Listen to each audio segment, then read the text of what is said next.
Hola, ¿qué tal? ¿Cómo están, amigos? Que tengan muy buena tarde este día de martes. Es un gusto el poder coincidir con todos y cada uno de ustedes. Agradecer asimismo a la comunidad de Piensa Sano, al doctor Fernando León, por la apertura y sobre todo por el interés de seguir coadyuvando a este objetivo de la comunidad Piensa Sano, que no solo es de México, en muchos países de Latinoamérica, Piensa Sano ya está presente. Y el día de hoy es muy importante el tocar un tema que estoy seguro está en el debate de las mesas de muchas casas en nuestro país. El COVID-19 en niños, esta pandemia que desde el noviembre del año 2019 inició en Wuhan, poco a poco fue extendiendo su problema en otros países, llegó a nuestro país el año pasado y desde ese febrero a donde se reportó el primer caso, estamos todavía tristemente padeciendo de esta pandemia. Y hoy es un tema muy importante porque ya está llegando con los más vulnerables en el sentido estricto de una familia, con los niños.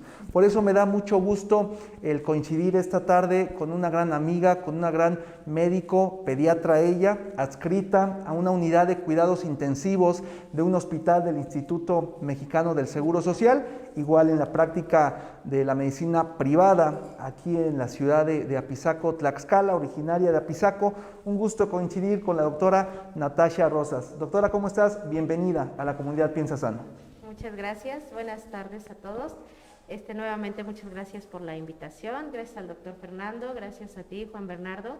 Nuevamente estoy aquí para poder apoyar con esta decisión que todos vamos a tomar como padres de familia del regreso a clases. Vamos a dar un panorama general más o menos de lo que ha sido esta pandemia y vamos a ayudarlos con los datos que tenemos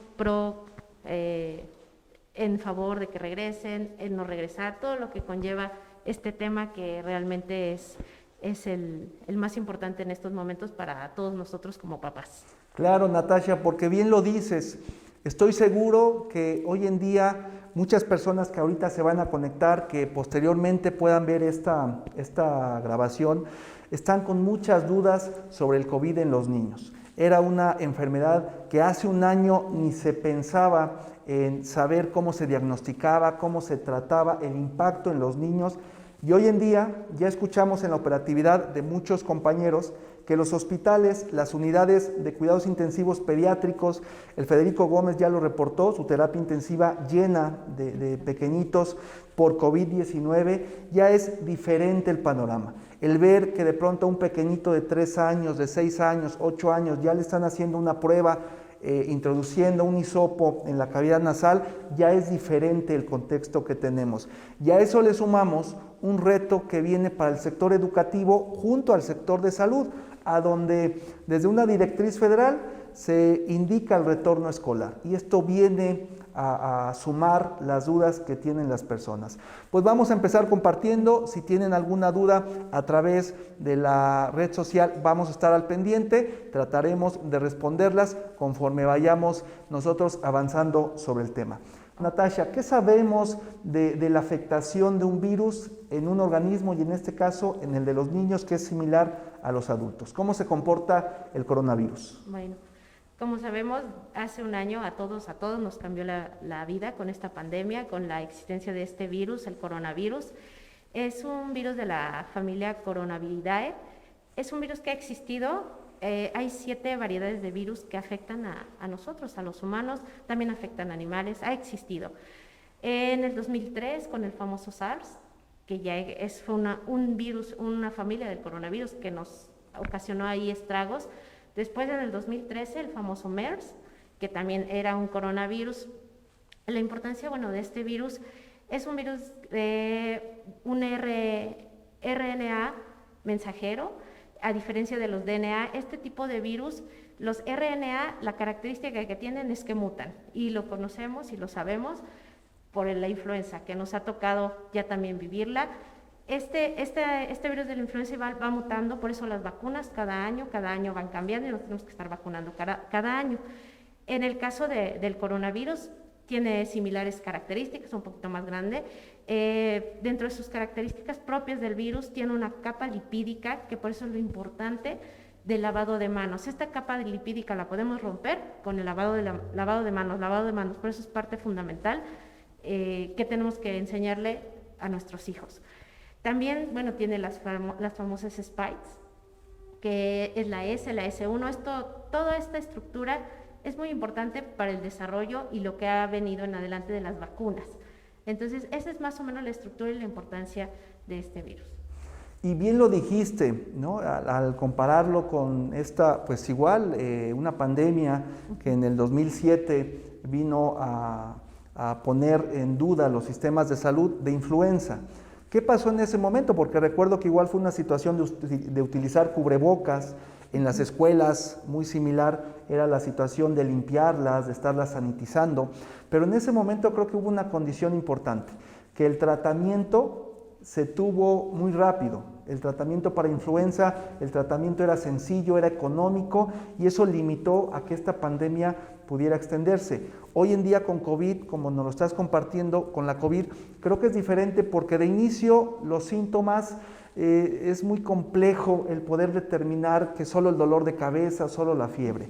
2, es la forma de contagio, ¿no? La COVID-19, el coronavirus, es muy fácil que se pueda transmitir entre las personas y algo con lo que comúnmente estamos nosotros habituados, que es el simple hecho de poder platicar como ahorita lo estamos haciendo. Entonces, esas diferencias tiene ahorita por la que la COVID ha sido más complejo su control, el fácil contagio, el tema de no tener todavía hasta el día de hoy un tratamiento específico para poder limitar toda esta cascada de complicaciones que ahora ya sabemos no solo es una afectación respiratoria. Cuando inició hace más de un año se le tenía mucho temor pensando que solo era una afectación respiratoria, pero ahora ya sabemos que hay afectación que ahorita nos vas a compartir a muchos niveles.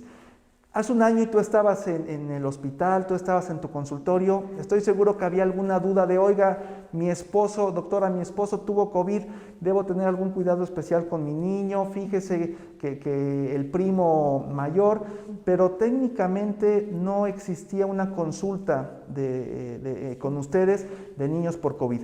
¿Cómo está el panorama en nuestro país hoy en día por esta pandemia que ya viene a afectar a los niños? Efectivamente, hace un año hay las pocas estadísticas que tenemos basadas en un reporte que hay de Gobernación, en reportes que hay de la Secretaría de Salud. Los casos para abril de hace un año eran mínimos, eran 80 casos en niños.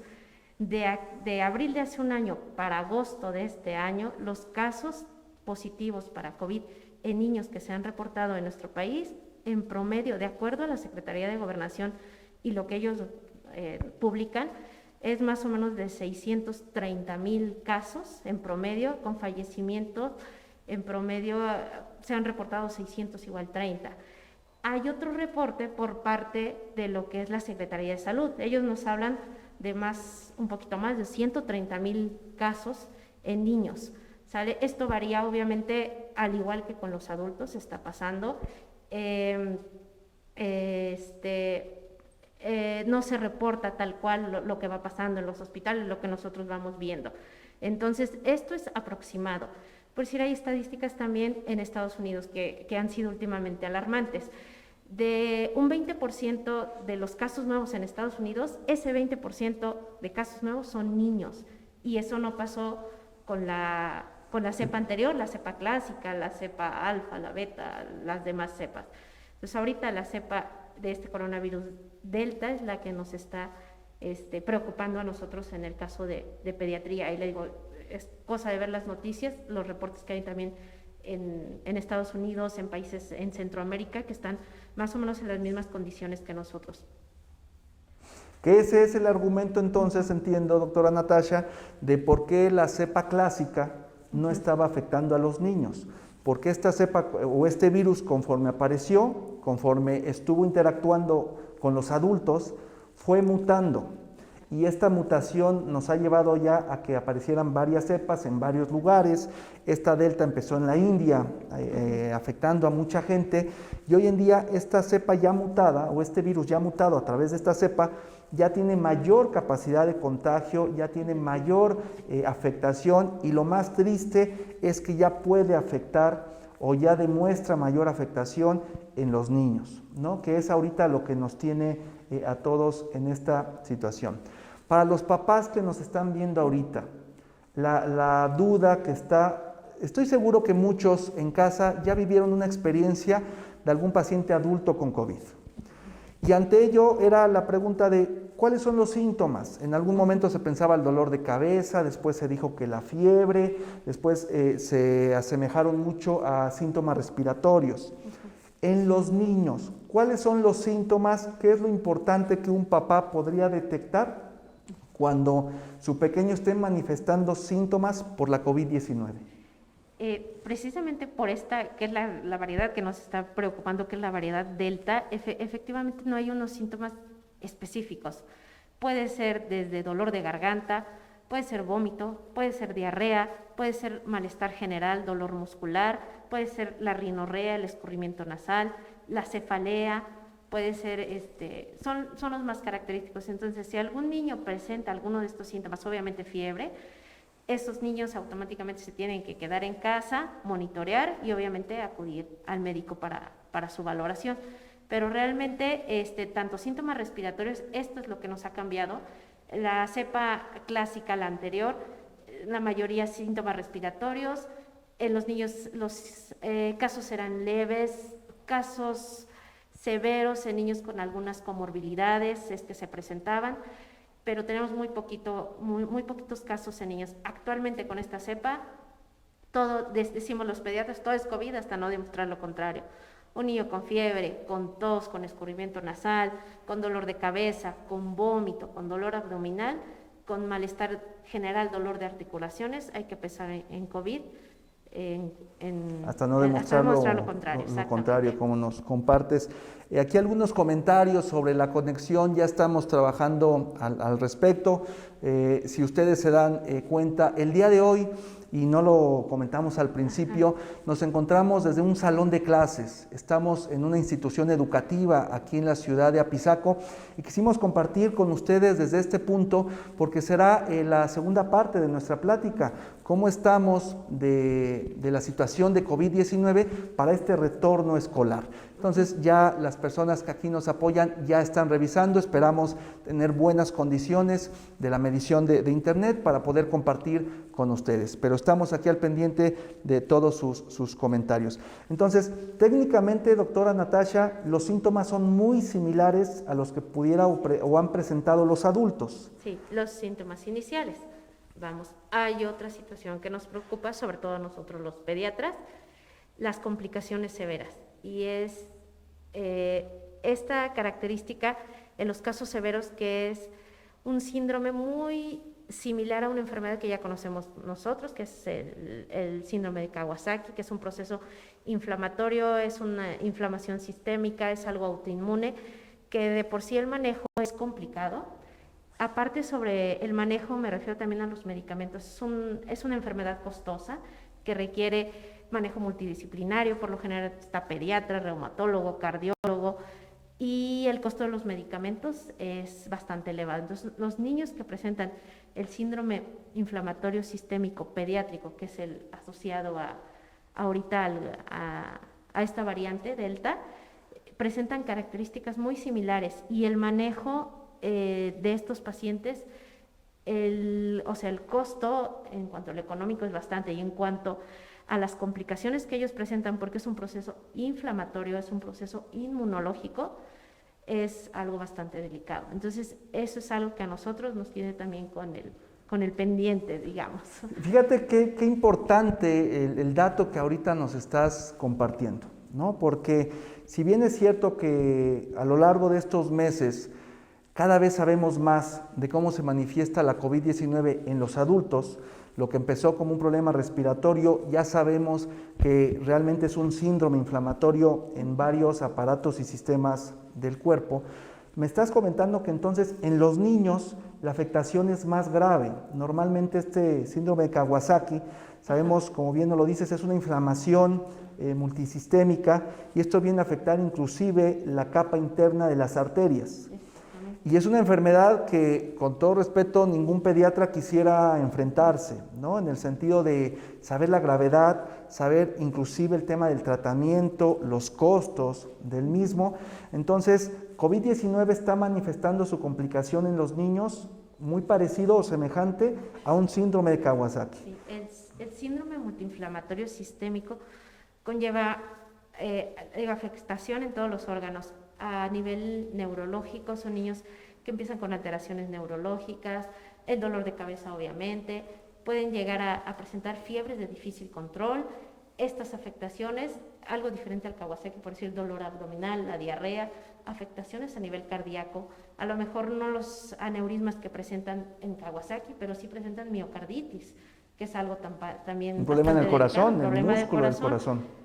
Problemas también empiezan con lesiones en las extremidades y pueden llegar a coloración como cianosis en los dedos. Eso es otra de las características. Que se les pongan morados los dedos. Exactamente, que se pongan morados, manchas en la piel, edema de las extremidades, se hinchan de los piecitos, de las manitas. Y le digo, esto es algo obviamente sistémico y es por las mismas características del virus. Este virus llega a nuestro organismo e inflama todo. Y obviamente, digo, el estrés, la preocupación que tenemos en el ámbito médico es el manejo. La mayoría pudieran requerir terapia intensiva, los medicamentos que se ocupan, el costo.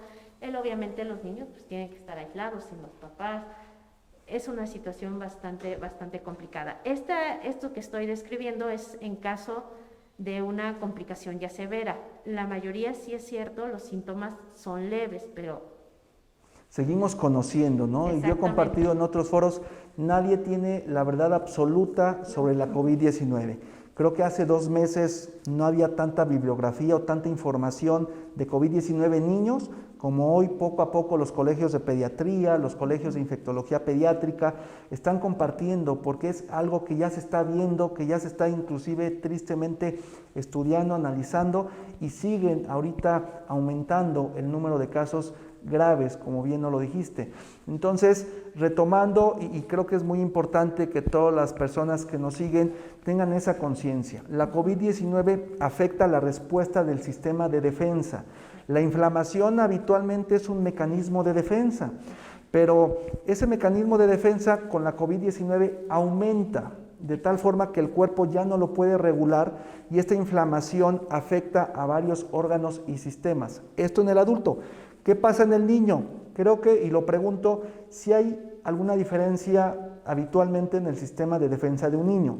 Por eso es que ahorita se pudiera considerar que también las afectaciones van a ser más complicadas o pueden ser diferentes en algún momento. Bueno, obviamente los niños son más susceptibles, son más lábiles a infecciones o hasta complicaciones propias ya estando en una terapia intensiva. Creo que el proceso inflamatorio es similar, pero obviamente este síndrome inflamatorio multisistémico en los niños es lo que a nosotros nos está preocupando mucho en estos momentos. Perfecto, nos comenta Marta Márquez, gracias, que si se puede acercar la doctora el micrófono. Claro que sí. Es que la doctora acaba de cantar previamente, entonces la voz ahorita, pero ahorita vamos a hacer lo posible. También el tema del cubrebocas, la doctora viene protegida idealmente con doble cubrebocas y eso puede limitar un poco, pero ya ahorita estamos aquí al pendiente para poder también el compartir con ustedes. Entonces, vamos ya creo que recapitulando de forma importante, ¿no? El virus vino a afectar ya por varios meses, estamos en situación de pandemia, en México no había casos en los niños, poco a poco con estas variantes es que se ha venido a afectar ya a los niños como tal. Ahora ya nos encontramos a que operativamente en los hospitales, en los consultorios, ya están viendo más casos ustedes como médicos pediatras de esta enfermedad afectando a los niños. Antes se manejaba solo como un vehículo de contagio al pequeñito, perdón por decirlo de esa forma, pero es técnicamente lo correcto. Y de ahí ahorita ya no solo es que ellos pueden contagiar, sino que también van a padecer, también pueden llegar a una complicación que les lleve a un hospital, a una terapia intensiva e inclusive tristemente como estas ya más de 6,000 muertes, 630 muertes reportadas en nuestro país oficialmente, que ya tenemos este dato estadístico. Entonces, creo que vamos a ir recapitulando. Nos comentabas bien de los síntomas muy similares a los que puede presentar un adulto. Y no olvidar que desde la estadística de los adultos, de 10 personas, 7 eran asintomáticos. Entonces, considero que poco a poco saldrá información de que también con los pequeños será algo similar, de que hay un importante número de niños que pueden estar contagiados, que no están demostrando síntomas, pero al final sí pueden continuar con estas cadenas de contagio que tristemente es lo que ha complicado el control de esta pandemia. Ya que pasamos el contexto del diagnóstico, sabiendo que son muy similares, ¿qué prueba es la idónea para que ustedes como médicos pediatras puedan sospechar y en su caso ya confirmar que el pequeñito tiene la infección por la COVID-19? Al igual que en los adultos, pues nos apoyamos igual de las dos pruebas que utilizamos más comúnmente, que es la determinación de PCR y la determinación de antígenos. Obviamente la PCR es la más específica. Tanto antígenos como PCR, la toma es por hisopo, por la nariz. La prueba de antígenos tiene una cierta desventaja, tiene un margen de algunos lo manejan 30, 35, hasta 40% de falsos negativos. Ese es algo que hay que tener cuidado. La prueba de antígenos nos puede servir cuando están iniciando los primeros días de síntomas para empezar manejo, empezar aislamiento y todo lo que conlleva este contagio en la familia, en el caso también de la escuela. La prueba de PCR obviamente ya es la confirmativa, es la ideal, ¿sale? Porque esta es determinación del ADN propiamente del virus, exactamente, la parte genética del virus. Y la prueba de antígenos es la proteína, ¿sale? Y ya la otra, la de anticuerpos, ya esa prácticamente no para un diagnóstico, nos sirve para monitorizar lo que es la IgM, cómo va elevándose, cómo va bajando, y la IgG, que ya me indica que hay memoria en ese organismo. Entonces, lo ideal en este caso con los niños, inicial, anticuerpos, antígenos y confirmatoria con la PCR.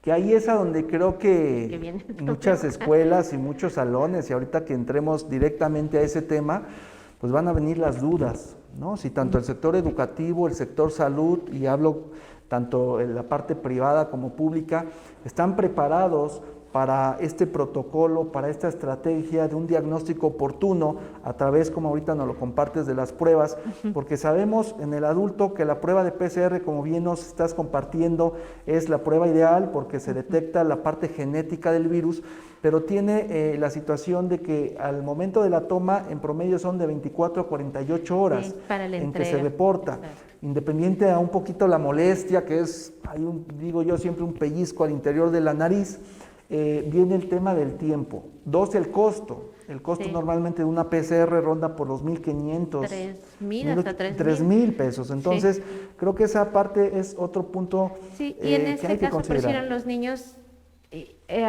lo ideal, antígenos. Es el costo más accesible, obviamente, y si se va a estar seriados, supongamos regresan los niños a la escuela, se infecta un compañerito, sale positivo, hay que hacerles a todos. A todos. Sí, sabes que salió de su cuarentena, se infecta otro y a todos. Entonces el costo de hacer PCR va a ser muy alto, ¿no? Digo, a lo mejor obviamente tiene que verlo algún sistema del sector salud que va a apoyar en este aspecto, sobre todo en las escuelas públicas. En el caso los papás, y los entiendo, y que me ha pasado con pacientes de que ya quieren saber si sí o no, lo más práctico son los antígenos. El costo es más accesible y el resultado lo tenemos en promedio de 4-8 horas por mucho. Y sí, efectivamente la PCR, por muy rápido que nos la reportan, 24 horas y en algunos laboratorios 48 horas. 48 horas. Entonces, ante la sospecha de algún papá que tenga o que de inicio su niño haya convivido ya con alguien que sea confirmado de la COVID-19, o sea, si si el tío, si la mamá salió con la infección, es muy probable que el niño tenga igual infección.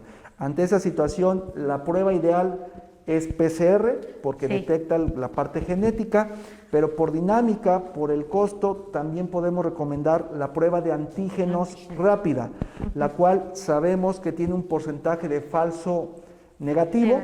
Quiere decir que le va a decir la prueba que es negativa, pero realmente su niño sí puede tener la infección. Entonces, si el papá tuvo COVID, ya salió confirmado. Si la mamá salió, ya salió. La hermana salió confirmada y el antígeno salió negativo del niño, más viable es realizar PCR, porque es muy probable que esa prueba rápida de antígeno esté reportando un falso negativo, ¿no? Entonces, es aquí la información que les queremos sobre todo compartir. También si tienen manifestaciones clínicas. O sea, si tienen manifestaciones clínicas del niño y la prueba salió negativa, pero está el entorno, papá, hermanos con prueba positiva, síntomas de COVID, el niño tiene síntomas, aunque la prueba sale negativa, esperar a la PCR.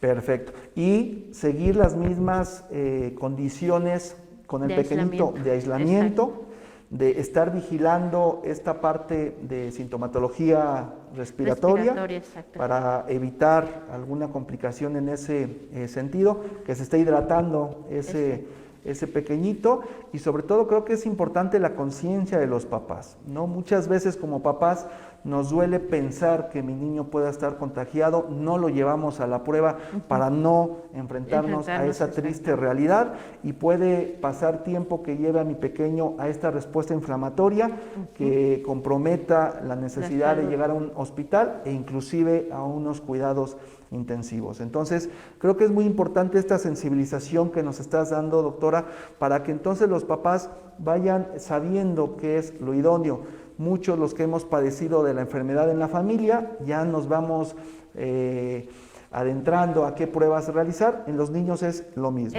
La ideal es PCR y antígeno rápida para poder detectar oportunamente, romper cadenas de contagio e inclusive dar tratamiento. ¿Se recomendaría que los papás dieran algún tratamiento sintomático en casa, o lo que siempre hemos dicho, que acudan oportunamente con su médico? Lo ideal es igual médico, porque podemos complicar la situación. Realmente el tratamiento de los síntomas iniciales, y que es la mayoría, que son síntomas leves, realmente el tratamiento tal cual es sintomático, ¿sale? Me han llegado niños, usamos mucho tos, gripita, y ya están inyectándoles ceftriaxona y una bomba de medicamentos. El tratamiento realmente es sintomático si los síntomas son leves. Algún analgésico para el dolor, para la fiebre. A veces en ocasión recomendamos retroviral, ribavirina, para el escurrimiento nasal algún antihistamínico. Y la vigilancia, y llevar la vigilancia para ver si no hay complicaciones, la oxigenación, en ese caso, creo que ya todos tenemos en casa un oxímetro. Eso es algo que nos ha favorecido a nosotros, porque las mamás ya te dicen, la oxigenación, a veces me hacen correr porque no saben leerlo o esperarse el tiempo correcto, el niño se mueve y me hacen correr con las oxigenaciones, pero ese es otro tipo de monitorización que podemos llegar en casa. Si la oxigenación empieza a bajar, el niño empieza con datos de dificultad respiratoria, la fiebre no es fácil de controlar, hay que continuar con el siguiente paso como en los adultos. La tomografía, en algunas ocasiones por razones económicas, la radiografía, pero 100% la tomografía, y apoyarnos de laboratorios, igual que en los adultos, dímero D, ferritina, medición, una biometría hemática, medición de función renal, exactamente en los adultos, ir detectando si el proceso inflamatorio va incrementando para tomar cartas en el asunto y valorar si este niño requiere seguir tratamiento en casa o amerita ser derivado a una institución para continuar con su manejo. Perfecto. Entonces, se recomienda que los papás idealmente se vinculen desde el principio con su médico para comentarle qué síntomas tiene, y ya el médico es el que guiará conforme conozca el historial de ese pequeño, los antecedentes, qué medicamentos. Como me compartes, en ocasiones ustedes ocuparán algún antiviral, pero eso ya es a criterio del médico, ¿Qué pasa con aquellos casos que pueden tener alguna enfermedad adicional, alguna enfermedad cardíaca, alguna enfermedad en el sistema de defensa, ya con ese antecedente?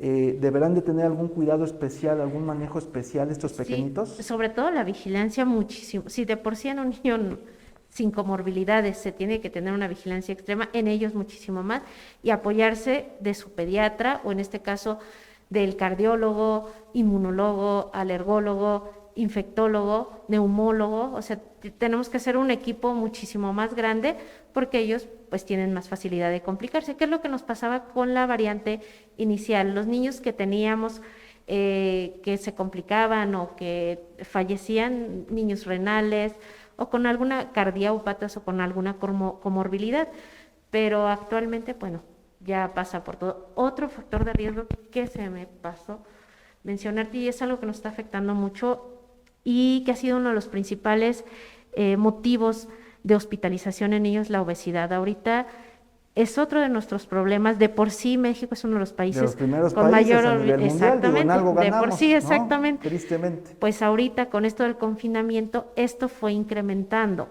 el sedentarismo, el calmar cierta ansiedad, porque hasta a nosotros nos pasó la ansiedad del encierro, en comer, el ya no realizar las actividades físicas que realizábamos normalmente.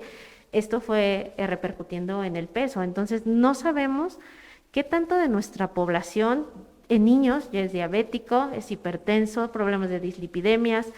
O sea, realmente eso no lo sabemos porque llevamos un año encerrados y esto se ha descontrolado, y tengo miles de pacientes que ya, para mí ya es un dato de alarma, ya no es, está gordito, no pasa nada, no, ya es un dato de alarma grave, inmediatamente van a nutriólogo. La respuesta inflamatoria por esta enfermedad de la COVID-19 puede ser más agresiva en los pacientes con obesidad. Que si revisamos alguna estadística o varias que ya existen ahorita por este confinamiento, la obesidad en niños aumentó de una forma importante. Entonces, tenemos un ingrediente más por sumarle a esta situación. Agradecemos a Sonia Herrera, te manda un saludo gracias, del HGC. Doctora.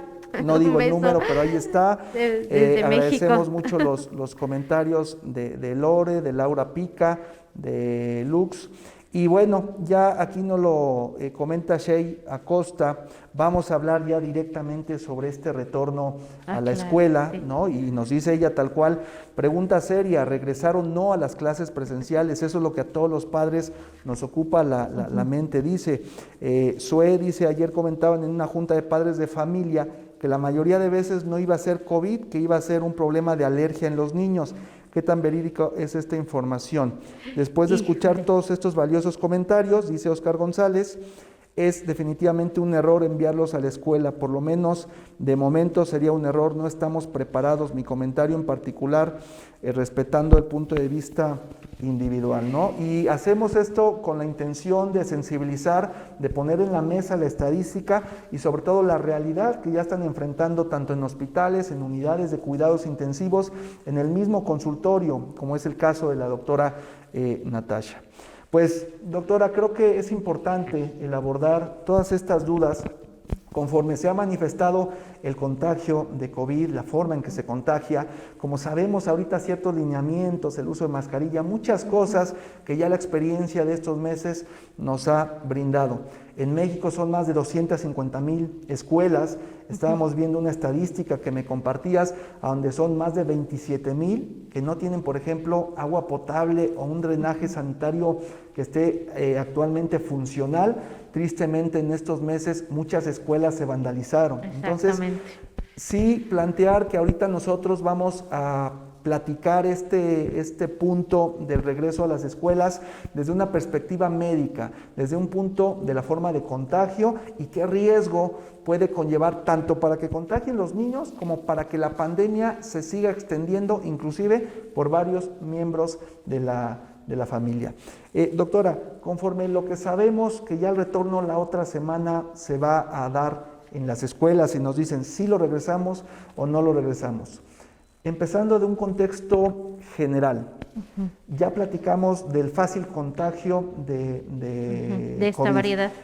¿Qué lineamientos tú considerarías importantes, aunado a que existe también una guía que por ahí la SEP pudo emitir, Pero independiente a ello, con lo que sabemos de la forma de contagio, ¿qué lineamientos tú consideras importantes se deben de atender en las instituciones educativas, para considerar un probable regreso? Ok, bueno, antes yo creo que es muy importante comentarles el por qué el apresurar este regreso a clases. ¿Qué está pasando con los niños a nivel mundial? Que porque en diferentes países, no nada más en México, se ha apresurado el regreso a clases. Mucho, obviamente, este confinamiento nos ha llevado a problemas tanto a nivel psicológico en los niños, a problemas de extremo apego hacia los padres, que pues también un caso extremo no es sano, problemas de maltrato infantil, que se exacerbó la violencia en las casas. Algunos niños su única salida era la escuela.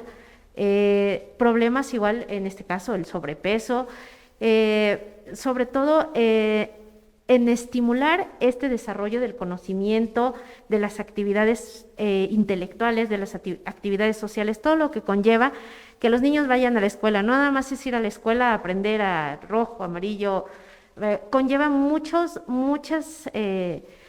estímulo para los niños a nivel social, a nivel cognitivo, a nivel motor, en muchas áreas de su aspecto. Y esto se está perdiendo al no regresar a clases, ¿sale? Entonces eso es lo que la UNICEF, lo que la OMS, por eso empezó a lanzar alertas, porque ella urgía que regresáramos a clases. Y sí, definitivamente los niños necesitan ya regresar a su entorno escolar, con todo lo que conlleva.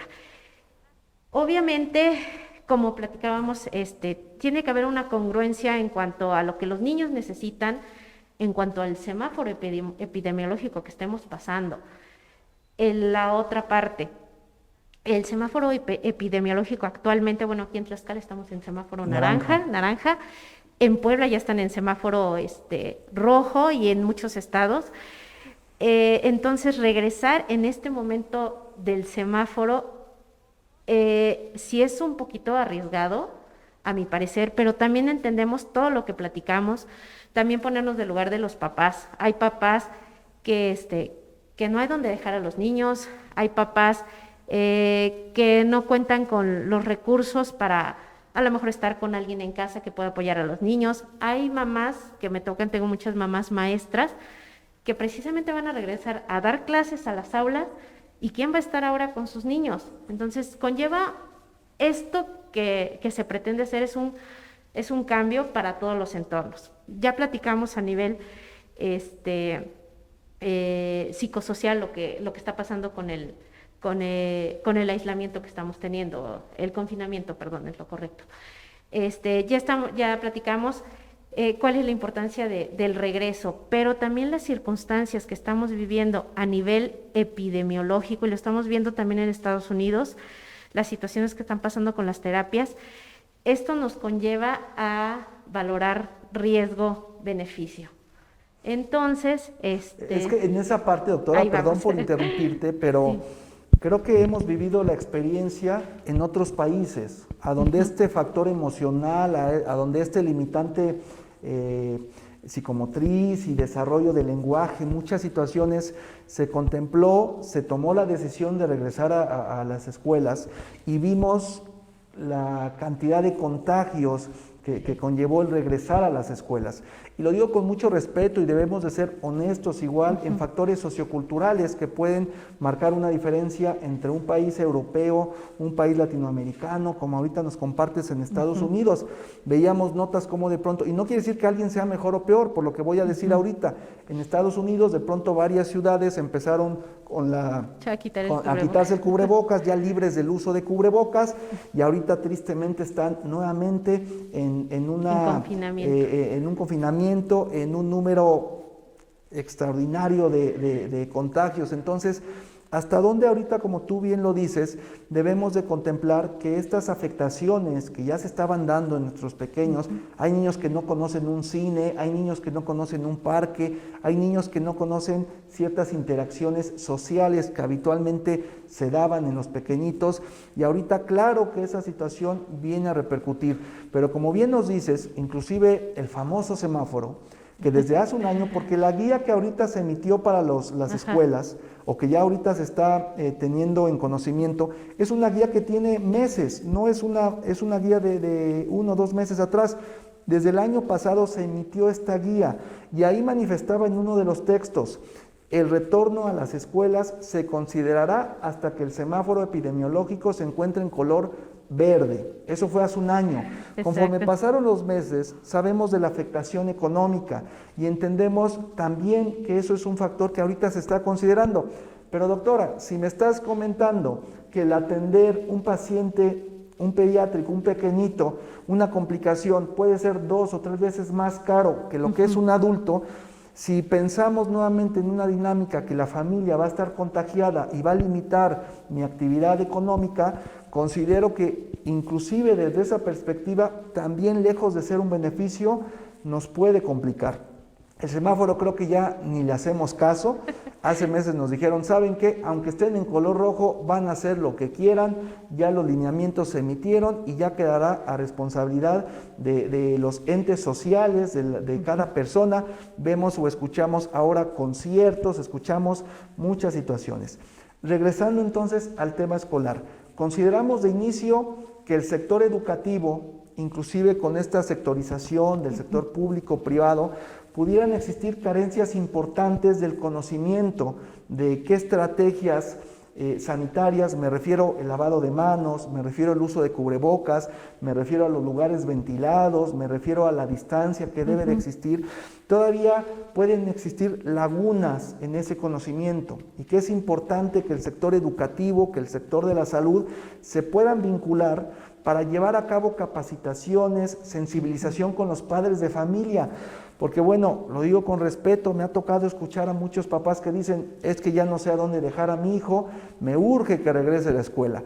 Pero si ese retorno lo va a exponer para que en lugar de llevarlo a la escuela, lo lleve a una terapia intensiva de pequeñitos, creo que el riesgo se tiene que evaluar. Entonces, de forma general, contemplamos que no estamos preparados en México, vamos a hablar del estado de Tlaxcala inclusive, no estamos preparados para un retorno escolar.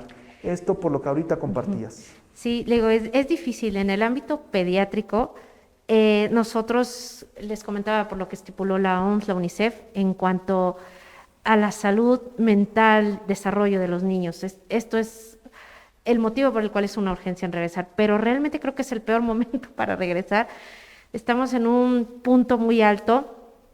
Y no sé si recuerdan, este rebrote o esta variedad Delta apareció en la India justo cuando empezaron sus festividades de sus costumbres que tienen ellos. Empezaron a juntarse, a hacer, todo esto de sus festividades, y es cuando apareció esta variedad. Mientras nosotros, esto siga subiendo, las variedades, las otras cepas van a ir apareciendo, y mientras más cepas, más resistentes, más virulentas. Entonces, eso también es algo que tenemos que tomar en cuenta. Y tocaste un punto clave, doctora Natasha. En la variante clásica, normalmente una persona contagiada podía contagiar a 2, 3 personas. Sí. Pero ahora con la variante Delta, hasta 8 personas. Una persona contagiada puede contagiar a 8 personas más. Estamos hablando a más del doble de lo que vivimos con la variante clásica, que vamos a considerar fue la principal responsable de la tragedia que se vivió a finales del año pasado, principios de este año. Y ahorita estamos hablando que esta variante tiene mayor capacidad de contagio. Y entiendo que conforme más pequeños sean los niños, también es muy importante. Mayor capacidad mayor de capacidad de contagio. Eso también se ha reportado. Las edades van incrementando la capacidad de contagio de los niños mientras más pequeños son. Partimos desde los adolescentes, de los 17 a los 12, de los 12 a los 6, y de los 6 a los 2 años, ahí es cuando tenemos mayor problema, sobre todo con esta variedad. O sea, entonces hablamos de que en un preescolar, como en el que hoy nos encontramos, si un pequeñito contagia, tiene mayor capacidad de contagiar, de lograr que contagie a ese pequeño y a 8 más. de los que se Exactamente. encuentren. Sabemos ya que el virus normalmente se mantiene en los aerosoles que están Sí. en el medio ambiente, y si el lugar no está ventilado, eso Exactamente. conlleva mayor riesgo Sí. de contagio en los niños. Entonces, aterrizando y también favoreciendo para, estoy seguro, muchos maestros, muchos directivos de escuelas, para ir cerrando la plática, Ajá. ¿qué recomendaciones? Porque bueno, el que regresen o no la otra semana, No lo digo depende con de mucho nosotros. respeto, va a depender de los papás. Sí. Claro que es una decisión conjunta con los directivos, es un complemento.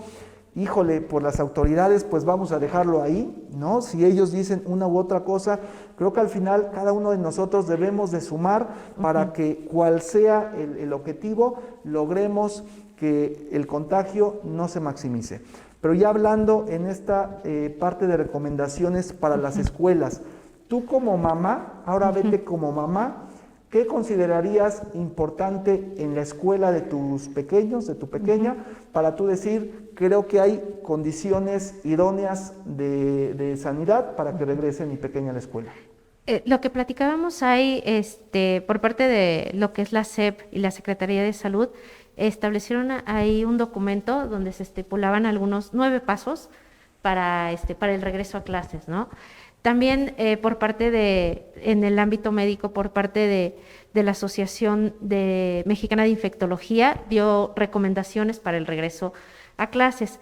Obviamente, bueno, corresponsabilidad, uno de los puntos que tocan ahí que era muy importante, que son los filtros. De CO2. Ajá, no, los filtros. Los filtros sanitarios. Los filtros claro. sanitarios y de corresponsabilidad, tanto nosotros como papás, en la entrada de la escuela y en el salón.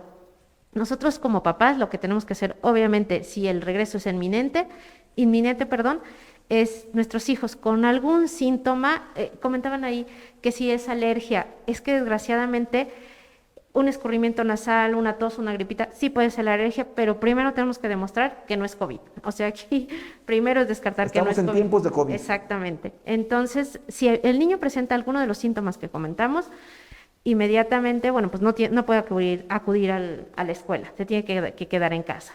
Supongamos no presenta nada, es nuestra obligación, y platicábamos el otro día de la temperatura. La temperatura ideal es tomarla en nuestra casa. Nosotros a nuestro niño antes de que salga, checamos temperatura. El niño tiene 37,5, 38, mejor dejarlo en casa y vigilancia. Llegar a la escuela, obviamente, el no aglutinarse en la entrada, que eso también es parte de la escuela. En México casi no que se casi da, no pasa. no es muy habitual. Otro factor de riesgo que como mamá, yo creo que lo hicimos antes de la pandemia. El problema también no son tanto los niños, las mamás que nos quedamos afuera de la escuela a echar la plática, entonces eso también es un foco de contagio. Entonces eso regular. Las escuelas tienen que estipular horarios para los diferentes grupos, no llegar todos a la misma hora. A la misma hora, exactamente. Entonces llega un grupo, a lo las mejor por medidas de higiene, apellido, por grupo, por apellido, exactamente. Y ese es en cuanto a la entrada, obviamente, la colocación del gel, llevar su cubrebocas, que en los niños se recomienda mucho el tricapa, que es el más recomendable, obviamente mascarillas más KN95, todo eso, las podemos ocupar, pero recomendable tricapa y de preferencia que sean iguales, ¿sale? No vayan a mandar a uno con uno de un dibujito a otro, porque van a regresar intercambiados. Entonces, de preferencia tricapa yo les recomiendo de un solo color para todos. Para que no haya ese problema de que al rato los niños se andan compartiendo. Tú tienes el de dinosaurios, me lo pasas, yo tengo el de carritos. Es muy común, al final son niños. Que es algo que esperamos por los niños. Entonces, en la entrada, su aseo, obviamente, a la entrada del salón, el salón tiene que cumplir con varios requerimientos. Uno es la distancia. Si están los niños dentro del salón con cubrebocas, 1.5 metros de distancia, ya es permitido, y obviamente que no haya tantos niños en clase. Difícilmente en los salones en México, sabemos, los salones son muy pequeños, vamos a tener 20 niños, sepárenlos a 1 metro, es muy complicado. Es complicado. O sea, bastante complicado. Obviamente, tiene que haber al entrar al salón un lugar para lavarse las manos. Los niños se tienen que acostumbrar que al entrar y salir hay que lavarse las manos, igual que los maestros. Tener el salón bien ventilado, las ventanas abiertas, las puertas abiertas, ideal, y eso va a depender mucho pues de las condiciones, ¿no? No en todos las instituciones se puede tener un medidor de CO2. Claro. Es algo que nos marcan que nos puede servir, pero obviamente esto requiere un costo. Platicábamos de 750, que es el parámetro Partículas, de partículas, de lo que ajá, marca exactamente, este aparato, medidor de exactamente. CO2.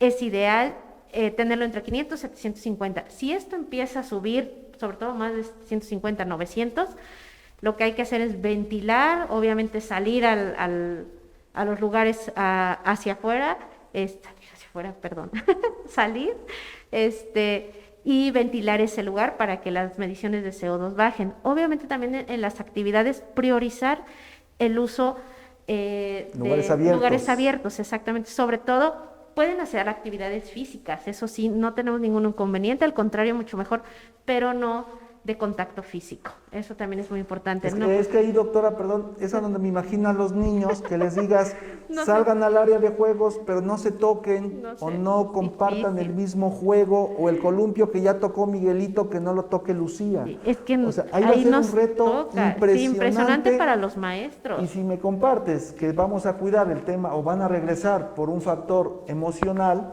pues imagínate ahora decirle al niño, no toques, no te acerques, no convivas, porque puede derivar en un contagio. Sí, bastante complicado, y va a ser un reto también para los maestros, que también parte en lo que te comentaba de este documento que emitió la Secretaría de Salud, que también comentábamos un punto muy importante, es que se debe estar pendiente de la salud mental, salud de los niños y de los maestros también.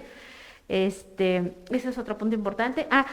El recreo, realmente ese es otro detalle. No nos los quites, doctora, por favor, el recreo no. Bueno, todo menos el para recreo. que los niños salgan a tomar sus alimentos, realmente ellos se tienen que retirar el cubrebocas, tenemos que tener una distancia entre uno y otro ideal de 2 metros, porque van a estar ya sin cubrebocas. Pedirles que coman solo su alimento, cosa que es complicado, que no compartan alimentos y que no compartan utensilios, y lo mismo, el lavado. Y que no platiquen mientras están comiendo. Porque se van a retirar el cubrebocas.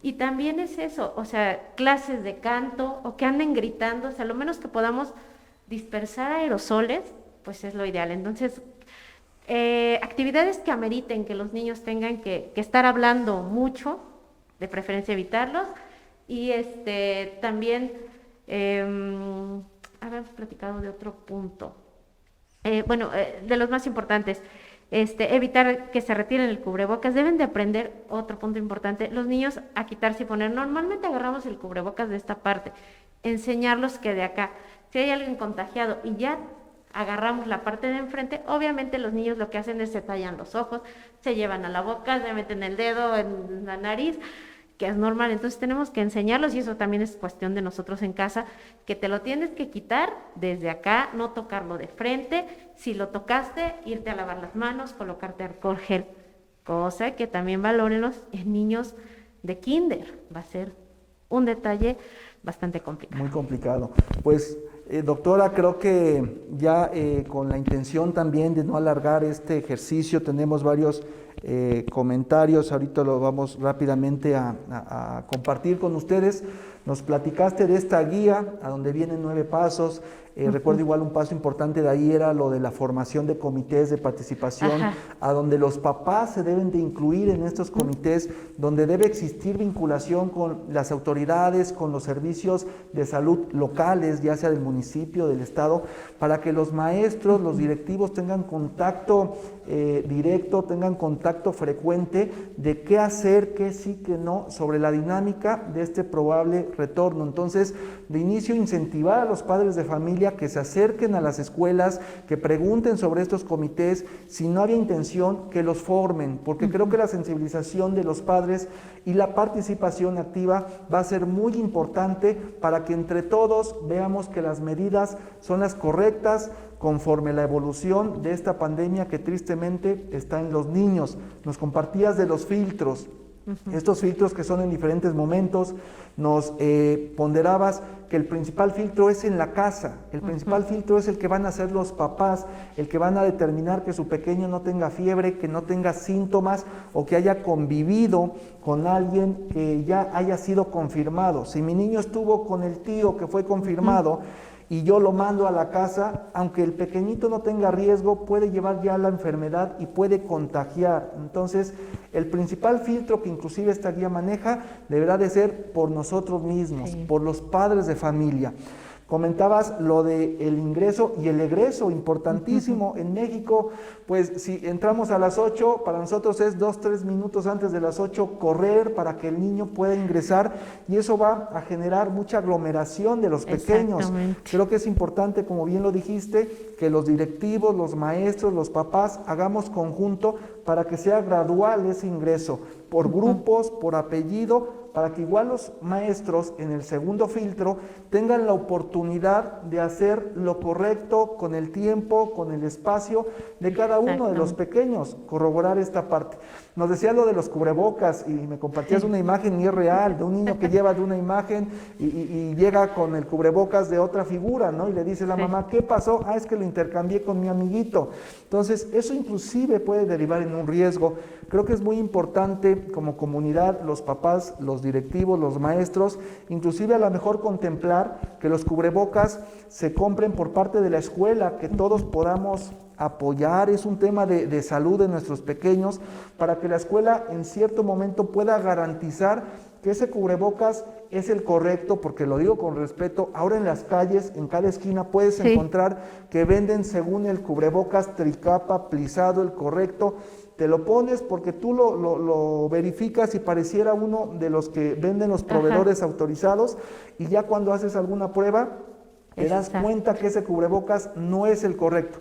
Además de recordarles que el cubrebocas en promedio no se debe de ocupar más de 4 o 5 horas de tiempo efectivo. Entonces, vamos a hablarlo de forma general. A lo mejor un cubrebocas sí me rinde la jornada de la escuela, ¿no? Pero sí el garantizar que mi hijo no vaya con el cubrebocas de tela, que técnicamente no sirve de nada. Esos tapetitos creo que ya no son necesarios, ya se corroboró varios estudios que el tapetito no es necesario. Lo importante del segundo filtro es corroborar por parte de los maestros, como ya se tuvo que haber hecho en la escuela, en la casa, que esos pequeños no traen síntomas. Y el tercer gran filtro es al interior del salón, como bien dijiste, en ese inter se deberán de lavar las manos, ingresar a su lugar, sentarse y técnicamente a distancia de más de 1,5 metros, que como bien lo compartiste, en muchas escuelas, salones de nuestro sistema educativo mexicano, pues se va a limitar, porque hay salones de 35, 40 chicos. Me quiero imaginar cómo le van a hacer para poder cuidar esta situación. El área ventilada, que estén ventilados los salones en todo momento. Estos verificadores de concentración de CO2 es importante. Hasta ahorita hay estudios que favorecen la utilidad para disminuir el riesgo de concentración de aerosoles. Si esto aumenta, nos dijiste, por arriba de 750, se tendrá que evacuar el salón, el lugar, se tendrá que favorecer la ventilación para que se pueda liberar esta concentración y lógicamente disminuya el riesgo en los pequeños. Nos hablabas de utilizar espacios abiertos para algunas actividades, limitar o cuidar mucho el tema de lunch, a donde ellos normalmente pudieran compartir. Técnicamente se van a retirar el cubrebocas para poder ingerir los alimentos, las bebidas, y eso puede conllevar un riesgo mayúsculo. El tema de limitar actividades que normalmente son en una escuela, el platicar cómo me fue en la casa ayer, qué caricatura vi, qué película vi, la experiencia con mis papás, eso igual para las maestras va a ser, doctora, un gran reto. Imagínate a las maestras estar con cada uno de los niños, no digas, no hables, no compartas. Quitar las actividades artísticas a donde normalmente complementaban la enseñanza en los pequeños, a donde tendrá que ser un tema del aula, sin cantar, sin realizar este tipo de actividades. Entonces, considero que son muchos los contras para pensar en un retorno cercano a las escuelas. Ya será consideración, y veíamos aquí un mensaje que más allá de los maestros es un tema de las autoridades educativas, del sector salud, a donde puedan conciliar si es prudente o no este retorno. Y si ya estuvimos más de un año, adelante, doctora. Sí, digo, si ya lo hice, sí, eso, correcto. Si ya estuvimos más de un año, esperar un mes más a que este pico de contagios baje, yo creo que sería muy prudente. Y la otra, de acuerdo a cada identidad, yo creo que cada gobierno estatal, de acuerdo al semáforo y las condiciones de sus aulas, de acuerdo a cómo están sus hospitales, en cada entidad yo creo que deberían de ser,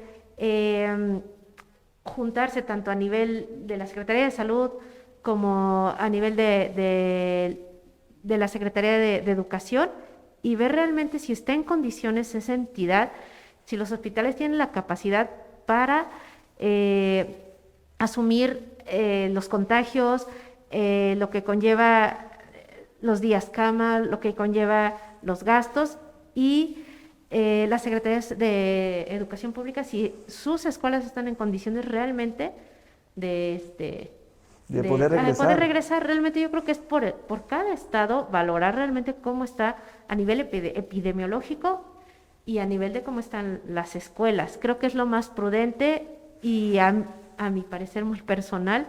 Esperarse un mes, si ya esperamos un año, mínimo. No va a pasar, no Creo va que a pasar mínimo, nada, doctora, porque, híjole, un mes siento que lo estás dando muy... Y vamos a otro tema de la vacunación que no hemos platicado, en el caso de los niños. Si esto se acelerara, esto de la vacunación, que sabemos que va muy lento en México, es en Latinoamérica el país que nos lleva delantera es Chile, es el que más ha avanzado, ya está vacunando a niños entre 12 y 18 años, sobre todo niños que tienen alguna comorbilidad. Es el que va avanzado. Estados Unidos obviamente ya vacuna de 12 a 18 años. Algunos países en otros, como lo es Brasil, como lo es Japón, van a empezar a partir de septiembre a vacunar. Entonces eso también tenemos que acelerar la vacunación. Esto nos va a ayudar mucho a que mientras más estemos más vacunados, aumentamos esta inmunidad de rebaño. Lo ideal es esto, en vacunados, no en que nos infectemos. No en que nos enfermemos, sí, como que nos dice enfermemos, por como ahí. dicen. En otra, o sea, ayudamos a los más susceptibles, a los que pueden enfermarse, el acelerar la vacunación, sobre todo en esta edad de 12 a 18 años, son los que ahorita se están infectando más. Es el 55-57% de los casos niños, de población reportes de positivos, exactamente. Entonces, si aceleramos, esto nos va a ir favoreciendo. Para que lleguemos a una vacunación que nos lleve a una inmunidad en rebaño, pues tenemos que estar vacunados. Se decía que por la variedad anterior, 75% de toda la población, y por esta variedad dicen que el 85%, entonces vamos lento. Entonces, si aceleramos, la vacunación es algo que también va a favorecer para que regresemos a las escuelas, para que la economía mejore, para que ocupemos menos hospitales, menos gastos en terapia intensiva. Entonces, esto va a ayudar. También, y vacúnense, por favor, los que estén ya en edad de las vacunas que ya están disponibles, los que tenemos 18 años ya podemos ir. Ya vacúnense, eso es bien importante para no seguir propagando y que sigan saliendo más variantes que sigan complicando más esta pandemia. Claro, doctora, pues mira, estás cerrando, atendiendo igual aquí varios comentarios. Agradecemos a todos los que pudieron conectarse, a los que nos están compartiendo. Cada una de sus palabras tiene una esencia muy importante ante el reto que viene. Me llamó la atención este mensaje de Jovita Galindo, a donde comparte sobre los filtros, pero nos dice, piensen en todos los asintomáticos, y ya lo compartíamos, falta estadística en niños, pero en adultos sabíamos que de 10 casos, 7 eran asintomáticos. Es muy probable que en la comunidad de los niños se asemeje esta estadística. Y lo decíamos, si yo en mi casa alguien tuvo ya el contagio, algún adulto, y mi niño convive con él, vamos a sospechar, aunque no presente el niño síntomas, que él tiene también el contagio. Entonces, sí va a ser una incertidumbre, sí va a ser un tema de muchas dudas y sobre todo consideramos de mucho riesgo. Consideramos que hay que hacer un llamado a las autoridades del sector educativo, a las autoridades del sector de salud, porque como bien dices, el impacto va a ser catastrófico. Si con los adultos se sufrió, se padeció, con los niños se puede exacerbar, puede aumentar esta complicación en el tema de saturar los servicios, en el tema de dejar de atender otras cosas. En el tema de vacunación, estoy en conocimiento, por ahí leí algún artículo, ojalá tú me puedas ahorita confirmar, que existen algunas vacunas de las que normalmente están en el esquema básico de vacunación que ayudarían, se piensa que ayudarían, están ahorita varios estudios para poder limitar estas complicaciones.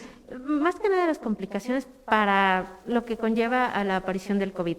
Salió un artículo reciente, actualmente todos los recientes en meses, que la aplicación de la vacuna triple viral y la DPTA disminuye proporcional más o menos la triple viral 30-35%, la DPT 20-25% a presentar COVID. Entonces, es algo muy favorable, sobre todo por esto, por los linfocitos T, que es lo que me favorece, que pueda presentarse eso. Entonces, por favor, todos los niños deben de estar bien vacunados también y enfatizar si a un niño le falta una vacuna triple viral. Es muy importante porque le va a ayudar una vacuna de la DPTA, que es la de los 4 años. Igual importante, vacúnenlos, por favor acérquense a los centros de salud a vacunar. Un niño con un esquema de vacunación completo, también menos riesgo de complicaciones podemos tener, y por esto que les acabamos de comentar, que son estas 2 vacunas que nos ayudan a favorecer un poquito, disminuir o que no se presente o en un menos porcentaje las manifestaciones del COVID. Perfecto, pues es muy importante. México era pionero, digo era porque creo que ya nos sobrepasaron a nivel mundial en el esquema de vacunación. Creo que ahorita igual este gobierno de pronto alguna desatención, queremos considerar que por el tema de la COVID-19, pero es muy importante que los padres sigan entonces al pendiente del esquema de vacunación. Se contempla que en un porcentaje el tener el esquema completo pudiera favorecer a limitar el contagio por esta enfermedad. Lo dejamos hasta el día de hoy con esa información sobre este comentario. Pues doctora, mira, voy a terminar aquí de leer, de agradecerle a todas las personas que se conectaron. Oscar González, gracias por conectarte. Dice, en definitiva, es un privilegio si tus hijos se pueden quedar en casa. Cada familia vive esta pandemia desde trincheras diferentes. Hoy por hoy los riesgos son más que los beneficios. Gracias por los comentarios, gracias a ti por el conectarte. Dice Mayesk, muchas gracias por toda la información, y con esto tengo más incertidumbre de que no estamos ni tenemos nada para un regreso a clases. Muy interesante, sobre todo las dudas que nos despejaron, nos dice Juana de la Luz. Naye de Fournier nos dice gracias. Silvia Rivera, gracias por la información. Pues lo hacemos con esa intención de poder compartir lo que hoy en día tenemos de bibliografía, de lo que se está tristemente sabiendo de esta enfermedad. El día de hoy compartir con una médico especialista en pediatría que está teniendo contacto, que está generando tristemente experiencia también en estos casos, y sobre todo vinculado al probable retorno de clases, que dicho por ahorita la plática que pudimos desarrollar, no es prudente contemplar un retorno cuando tenemos un dato epidemiológico, me refiero número importante de contagios. México está teniendo récord. Cuando empezó la pandemia reportábamos en promedio 7,000 casos por día. En el pico de inicios de este año llegábamos a 10,000, 11,000 y nos espantábamos. De una semana a la fecha estamos por arriba de los 20,000. Por ahí la semana pasada hubo un día que llegamos a los 28,000 contagios en 24 horas. Entonces sí consideramos que es una incongruencia por las autoridades el determinar un probable retorno a clases cuando en número de contagios estamos en el pico más alto, cuando estamos ante una variante que tiene varias características que pueden complicar la enfermedad, y ahorita sobre todo en los niños, cuando emocionalmente vamos a tener inclusive mayor repercusión que beneficio, visto desde la parte que nos compartías. Y también, bueno, comentábamos secuelas de COVID, o sea, es otro mundo que va apareciendo. Eso déjalo para la versión 2. Sí, ¿no? Eso es otra historia que en adultos se está viendo de muchas secuelas en diferentes partes de nuestro organismo, psicológicos, psiquiátricas, respiratorias, cardíacas, musculares. La verdad es que esto es un tema que no va a terminar. Que de eso tristemente poco a poco vamos a ir sabiendo más, de todas estas secuelas, así como en los adultos, que de pronto en la parte mental, en el tema muscular, en el tema respiratorio, pues en los niños es muy probable que también tengamos esas afectaciones. Entonces, estamos ante esta evolución de la enfermedad. Doctora, agradecerte mucho la participación, el poder colaborar con nosotros, el agradecerle mucho a toda la gente que se pudo conectar, muchos comentarios para ti. Gracias. Entiendo que hay gente, hay personas que son tus pacientes y ellos saben que esta parte la estamos compartiendo con el simple y principalmente objetivo de generar conciencia, de que reflexionemos que no estamos en un momento idóneo, que la infraestructura y la historia de nuestro país no está ahorita en un momento oportuno de considerar un retorno. Hay mucho por trabajar, hay mucho por sensibilizar, por capacitar, que los padres de familia apoyemos a los directivos, a los maestros, para que en conjunto lleguemos a un mismo objetivo y que sea el ya parar tristemente con esta pandemia. Gracias a Sheya Costa, gracias a Silvia Herrera, a Naye, gracias a Carmen González, Anita Ramírez, un saludo.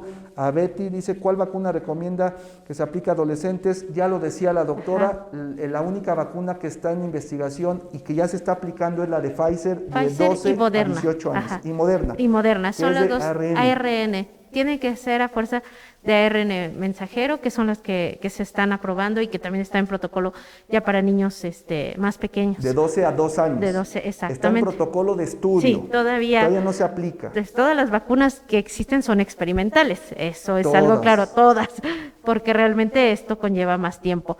Pero sí, las de ARN es las que se van a ocupar en niños. Obviamente también se están ocupando en embarazadas, que son las que están aplicando. Algunos países ya están aplicando de 12 a 18 años Pfizer y está en protocolo de investigación de 12 a 2 años Pfizer. Pero en nuestro país Moderna ya sacó un artículo, me parece de 3 a 12 años. Moderna y Pfizer son las dos que van un paso adelante en esta investigación. Entonces, será situación de esperar, de contemplar que esta investigación avance. Ayer veía una noticia donde se ganó el amparo para una pequeñita en una condición especial y le aplicaron, ella es menor de 18 años y le aplicaron la vacuna de Pfizer, pero es una situación extraordinaria, ¿no? Hoy veíamos largas filas ya de 18 a 30 años aquí en la ciudad de Apizaco. Digo, la participación por población es el mayor número y es importante y es bueno el ver esas imágenes a donde muchos están acudiendo. Importante la vacunación. Sí, exactamente. Yo creo que ese es un punto muy importante. Fomentar la vacunación, que las autoridades vean en la actualidad epidemiológica que estamos en México, y la conciencia tanto en el aspecto de padres, en el aspecto de directivos, es un conjunto. Entonces, hasta que no avancemos más en vacunación, vamos extremadamente lentos en México. Hasta que no se le invierta más a la vacunación, esto se va a ir deteniendo y va a ir generando toda una serie de conflictos. O sea, que sería la pregunta en el aire, ¿no? ¿Cuándo contemplaríamos el retorno seguro? Cuando la vacunación alcance este 85% en la población mexicana. Si eso es en un mes, en 5 o 6 meses, ese sería el retorno seguro. Sí, antes de ello, mucha sensibilización, mucha capacitación, que exista esta coordinación entre entes federales, estatales, municipales, que vean la colaboración que muchos queremos hacer como Grupo Médico Central, como médicos en este caso como la doctora Natasha, con la firme intención de colaborar, de sumar para que limitemos los riesgos. Pues doctora, ¿algún comentario que te puedas despedir de toda la gente, todos los seguidores que estuvieron conectados el día de hoy? Muchísimas gracias por conectarse. Esperemos haberlos ayudado a tomar una decisión. Les dimos los dos panoramas, tanto el por qué hay que regresar como el que no. Creo que es decisión, como dice cada uno tenemos nuestros problemas en la familia, pero yo en lo personal, como mamá, las condiciones epidemiológicas en este momento siento que no son las correctas. Ojalá sea un llamado, me refiero a lo local, en el ámbito de nuestros gobernantes a nivel local, que vean en el semáforo que vean cómo están los hospitales, cómo están sus diferentes escuelas y tomen una decisión adecuada. Un mes que esto Mínimo. mínimo, creo que es prudente para todos y para la salud de muchos de nuestros niños. Gracias, doctora. Pues agradecerles a todos y cada uno de ustedes por esta conexión. Recordarles, nos alargamos un poquito, pero era igual parte de las dudas que existían. Tratamos de resumir, tratamos de ser objetivos. Cualquier vinculación a través de la comunidad de Piensa Sano, estará ahí el video. Ahí podrán encontrar igual un post con los datos de la doctora, a donde cualquier pregunta ya de forma particular ella la podrá atender a través de su correo, inclusive por los comentarios de esta misma grabación que va a quedar, ella los podrá verificar e ir respondiendo. Lo importante y recordar siempre, el objetivo de Piensa Sano es que ustedes tengan herramientas de validez, que ustedes tengan herramientas que les ayuden a tomar decisiones por el bien de su salud. Muchas gracias, se despide de ustedes Juan Bernardo López Alducin. Es un gusto compartir y nos saludamos en la próxima. Que sea lo mejor para todos. Gracias. Gracias.